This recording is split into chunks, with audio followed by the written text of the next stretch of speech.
परिवार online classes में आपका स्वागत करता हूं। हम क्लास 12 हिंदी साहित्य में गुण टॉपिक पढ़ रहे थे और गुण हमने कंप्लीटली पढ़ लिया है। गुण के पश्चात मैंने कहा था कल एक नए टॉपिक के साथ शुरुआत करेंगे जो हिंदी साहित्य में अनिवार्य रूप से हमें पढ़ना जरूरी है, क्योंकि अगर हमने काव्य के गुण पढ़ लिए हैं यानी एक अच्छे काव्य की विशेषता क्या क्या होती है, तो गुणों के विपरीत क्या माने जाते हैं, दोष। तो हमें काव्य के दोष पढ़ने जरूरी है। तो गुणों के विपरीत क्या माने जाते हैं, जस्ट दोष। किसी भी काव्य को पढ़ने में जो आनंद हमें आता है वो किसकी वजह से आता है, उसमें कुछ न कुछ गुण है, कुछ न कुछ काव्य की विशेषता है। उसी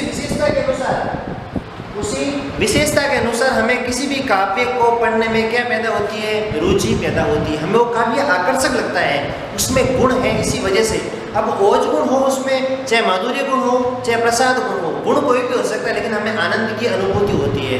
तो काव्य के रसास्वादन में, अर्थात काव्य में जो हम आनंद प्राप्त कर रहे हैं, अगर उस आनंद को प्राप्त करने में, अगर उस रस तरंग को प्राप्त करने में, अगर उस मनोरंजन को, अगर उस प्रसन्नता को प्राप्त करने में अगर हमारे रास्ते में कोई रुकावट आ रही है, काव्य रचना हम पढ़ रहे हैं और काव्य रचना को पढ़ने में कहीं कहीं हमें बाधा उत्पन्न हो रही है, काव्य रचना पढ़ने में हमें आनंद नहीं आता है, तो आनंद नहीं आने की जो वजह जो है वह वजह क्या है, दोष। यानी उस काव्य रचना में कहीं न कहीं कुछ न कुछ दोष है, उस काव्य रचना में कहीं न कहीं कुछ न कुछ दोष है। इसी वजह से वो काव्य रचना अपने समझ में आ भी रही है और नहीं भी आ रही, मतलब हमारे मस्तिष्क में उस काव्य रचना के प्रति बिल्कुल भी भावोद्वेग पैदा नहीं होता है, बिल्कुल भी रसास्वादन की स्थिति पैदा नहीं होती है, क्योंकि उस काव्य रचना में कुछ न कुछ दोष है। अब दोष किसी न किसी शब्द का भी हो सकता है, किसी न किसी अर्थ का भी हो सकता है, किसी न किसी भाव का भी हो सकता है।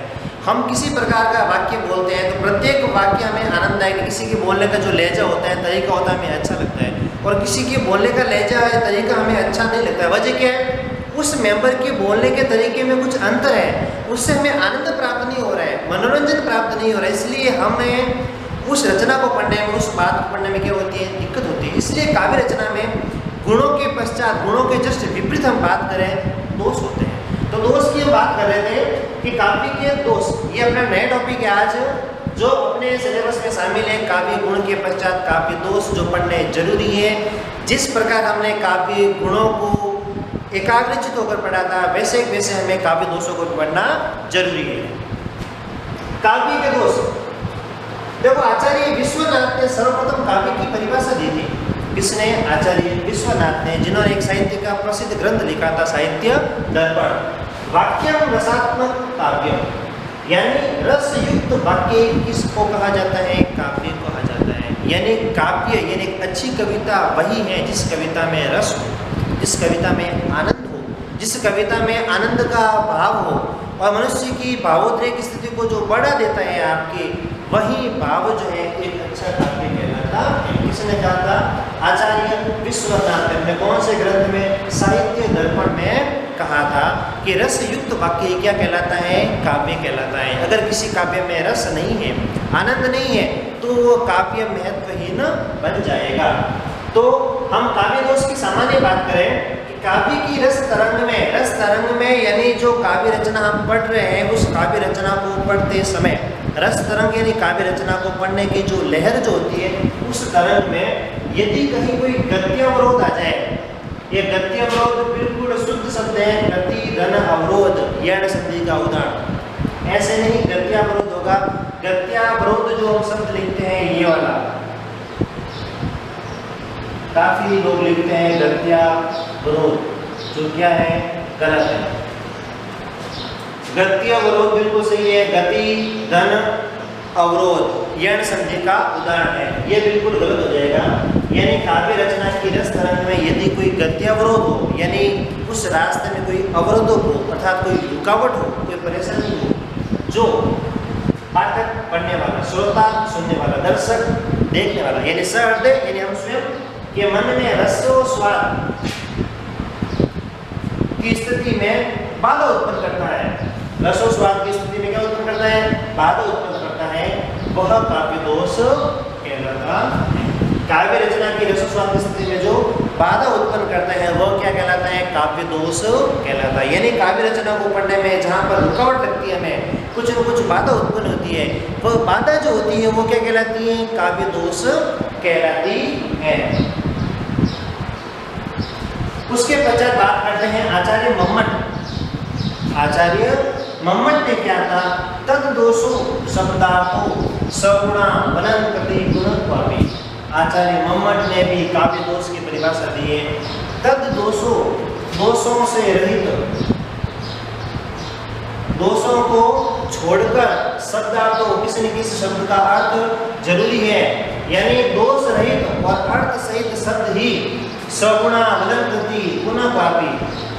किसी भी काव्य रचना में दोषों का त्याग, यानी दोष नहीं होने चाहिए, वह शब्द अर्थ सहित होना चाहिए, वही एक अच्छा काव्य होता है, चाहे उसमें अलंकार भी क्यों न हो। बात को समझ में आई? आचार्य मम्मट कहते हैं दोष रहित और अर्थ सहित शब्द क्या कहलाता है? एक अच्छा काव्य कहलाता है, चाहे उसमें अलंकार का प्रयोग करो चाहे बलिया मत करो। कहने का मतलब है आचार्य मम्मट ने दोष रहित शब्दार्थ को क्या माना है? काव्य का गुण माना है। अगर इसमें दोष आ जाता है तो वह काव्य नहीं होता है। उसके पश्चात हम बात करते हैं आचार्य भामह की। अब इसका मतलब ये नहीं आचार्य मम्मट ने अलंकारों को बिल्कुल माना भी नहीं है, ऐसा बिल्कुल भी नहीं है, लेकिन काव्य के क्षेत्रों में उन्होंने आपके दोष को श्रेष्ठ स्थान दिया। नेक्स्ट है भामह। दोष युक्त काव्य रचना को कवित्व साक्षात काव्य मृत्यु ही है।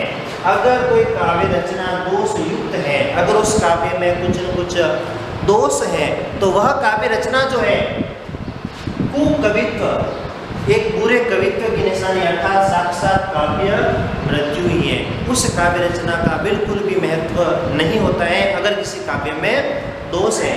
तो एक अच्छी काव्य रचना जो होती है, एक श्रेष्ठ काव्य रचना जो होती है, जो दोष रहित हो, जो दोष रहित हो, वही काव्य रचना सुकवित्व की निशानी होती है, किसी विद्वान ने कहा है। तो सुकवि कौन कहलाएगा? जो दोष रहित काव्य रचना करता है वही क्या कहलाता है? सुकवि कहलाता है। तो किसी काव्य रचना में अगर दोष होगा तो वो कैसे बन जाएगी? अपना कुकवित्व का साक्षात काव्य मृत्यु ही बन जाएगी। उसके पश्चात हम बात करते हैं अग्नि पुराण की, कि अग्नि पुराण में ऐसा क्या बताया गया है कि अग्नि पुराण में काव्य दोष की परिभाषा क्या बताई गई है कि काव्य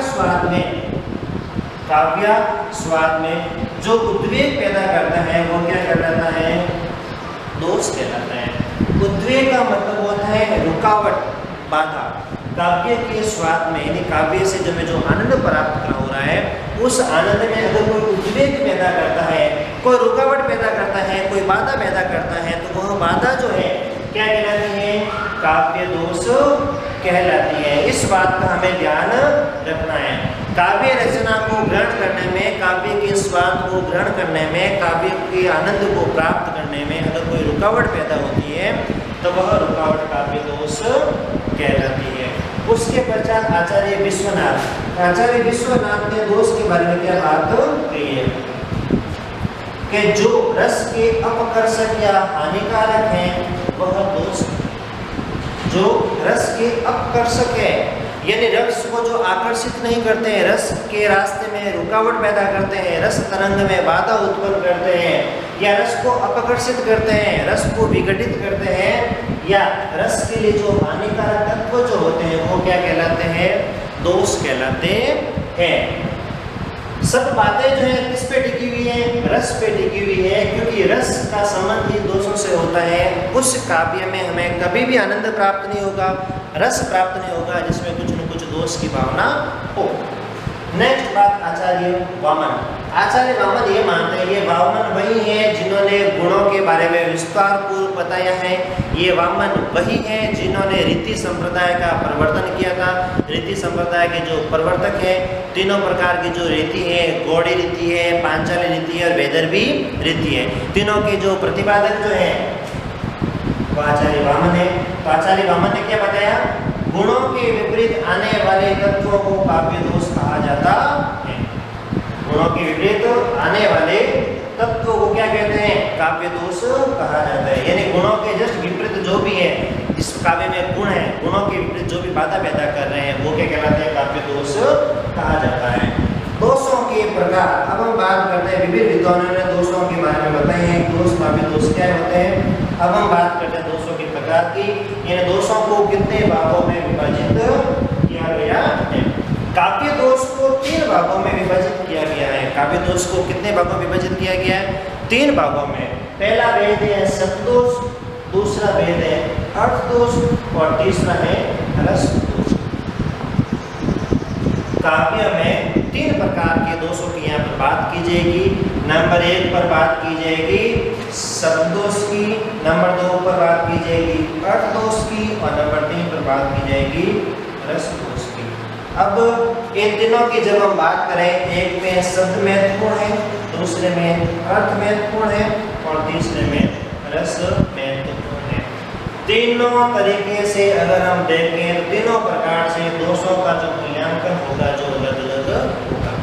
इन तीनों वेदों के अनुसार काव्य के दोष हम पढ़ेंगे। सबसे पहले बात करते हैं शब्द दोष के बारे में कि शब्द दोष क्या होते हैं। काव्य रचना में किसी प्रकार की काव्य पंक्ति में किसी न किसी प्रकार का ऐसा शब्द लिखा जाता है जो दोष युक्त हो, यानी वह शब्द पढ़ने में हमें हिचकिचाहट पैदा होती है, वह शब्द पढ़ना हमें अरुचिकर लगता है, वह क्या कहलाता है, आपके शब्द दोष कहलाता है।